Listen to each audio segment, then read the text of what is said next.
সংসারের ছোট ছোট সমস্যা বা আশেপাশের মানুষদের আননেসেসারি ক্রিটিসিজম থেকে নিজেকে আনএফেক্টেড রাখতে পারলে তাহলেই কিন্তু টেনশন আর স্ট্রেস থেকে আমরা মুক্ত থাকব।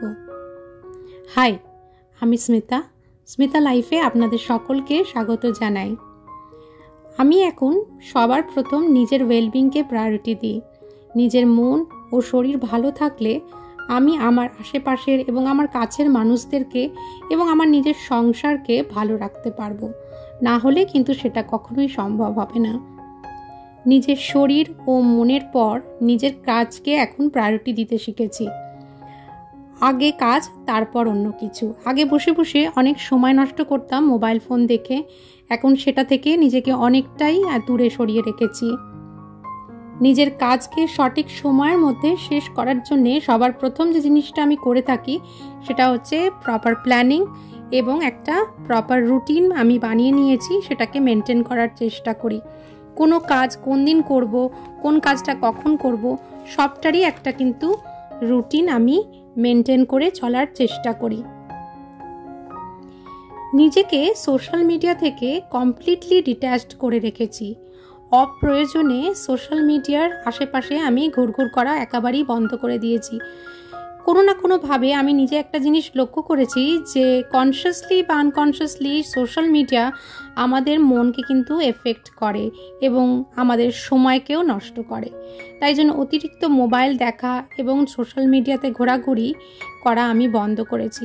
মোবাইল বেশিক্ষণ দেখলে আমি এটাও লক্ষ্য করেছি যে আমাদের নিজেদের যে শরীর তাতে আননেসেসারি ক্লান্তি জন্মায় এবং তার ফলে যেটা হয় যে আমরা কাজ থেকে নিজেদেরকে দূরে সরিয়ে রাখি, মানে কাজ করবার ইচ্ছেটা আমাদের অনেকটাই কমে যায়। তো আমি এখন একটা বিকেলের ছোট স্ন্যাক্স বানিয়ে নিচ্ছি। রেসিপিটা নয়, শর্টস ভিডিওতে ভালো করে আপনাদেরকে শেয়ার করে দেব। আর এতক্ষণ অবধি যদি আমার ভিডিওটা আপনার ভালো লেগে থাকে তাহলে অবশ্যই কিন্তু ভিডিওটাকে একটা লাইক করবেন আর চ্যানেলটাকে সাবস্ক্রাইব করে আমার পাশে থাকবেন।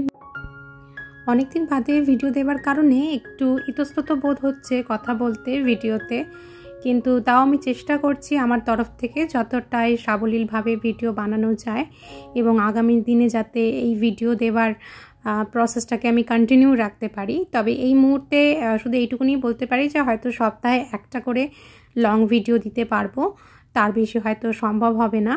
কারণ এখনও পর্যন্ত আমি পুরোপুরি রকমভাবে সুস্থ হয়ে উঠিনি। যে এই গত 6 মাসে শারীরিকভাবে নানান রকম কারণে একটু অসুস্থতাও ছিল এবং যার জন্যেই আরও বিশেষ করে আর কি ইউটিউব কন্টিনিউ করতে পারিনি। তো চলুন আবার ভিডিওর মেন টপিকের দিকে ফিরে যাওয়া যাক। তো আমার যেটা চতুর্থ নম্বর টিপস বা চতুর্থ নম্বর যেটা আমি করে থাকি সেটা হচ্ছে দিনের মধ্যে নিজের ভালো লাগার মতো কোনো একটা কাজকে আমি কিন্তু সময় দিই। সেটা আধা ঘন্টাই হোক বা 1 ঘন্টাই হোক, নিজের কাজকে কিন্তু আমি সময় দিই যেটা আমি ভালোবাসি। যেমন ধরুন বই পড়তে বা ছবি আঁকতে বা DIY করতে, এরকম কোনো একটা কাজের জন্য আমাদের প্রত্যেকটা মানুষকেরই কিন্তু উচিত যে দিনের মধ্যে একটু হলেও সময় বের করে নেওয়া। এতেও কিন্তু মানসিকভাবে এবং শারীরিকভাবে আমরা অনেক বেশি ভালো থাকতে পারি। এইটা আমি সবসময়ই করে থাকি এবং নিজেকে সোশ্যাল মিডিয়া থেকে সরিয়ে রাখা এবং এই সবগুলো করে আমি কিন্তু বেশ ভালোই আছি এবং এতে আমার শারীরিক এবং মানসিক দুদিক থেকেই আমি কিন্তু অনেকটা বেশি এখন কি বলবো, মানে টেনশন মুক্তভাবে এবং স্ট্রেস ফ্রিভাবে থাকছি। তো বিকেলে একটা ছোট্ট খাবার একটু মিমির জন্য বানিয়ে নিচ্ছি। এটা খুবই টেস্টি হয়, একদম রেস্টুরেন্ট স্টাইলের কর্ন। এটা রেসিপিটা আমি ডিটেলসে বরং শর্ট ভিডিওতে শেয়ার করে দেবো, লং ভিডিওতে শেয়ার করছি না। আর মিমির যেহেতু এখন পরীক্ষা চলছে, সামনে টার্ম পরীক্ষা শুরু হয়েছে, সেই জন্য এই মুহূর্তে আমি আবার ভিডিও দেব কি না এটাও আমি ভাবছিলাম, অনেকটাই চিন্তা ভাবনা করছিলাম। তারপর ভাবলাম যে ভাবতে ভাবতে সময় তো বেরিয়ে যাচ্ছে হাত থেকে, নিজের বয়সও হচ্ছে এবং নিজের ইচ্ছের ভালো লাগার জিনিসগুলো আস্তে আস্তে নিজের হাত থেকে বেরিয়ে যাচ্ছে। তো সময় নষ্ট না করে একটা ছোট ভিডিওই হোক না কেন সেটাই আমি আপনাদের সাথে শেয়ার করি। তো আমি কিন্তু সব সময় নিজের কাজ নিয়ে নিজেকে ব্যস্ত রাখার চেষ্টা করেছি এবং নিজের কাজ নিয়ে যত বেশি ব্যস্ত থাকি ততই যেন আমি দেখছি যে ভালো থাকছি। শুধু আমি ভালো থাকছি না, আমার ঘর বাড়ি সেটাও পরিষ্কার পরিচ্ছন্ন থাকছে এবং আমার যেগুলো চাই মানে আশেপাশে যত ক্লাটার আমি নিজেকে মুক্ত রাখতে পারছি, যত ক্লাটার থেকে নিজেকে মুক্ত রাখতে পারছি ততই আমি মানসিক এবং শারীরিকভাবে স্ট্রেস ফ্রি এবং টেনশন মুক্তভাবে থাকতে পারছি।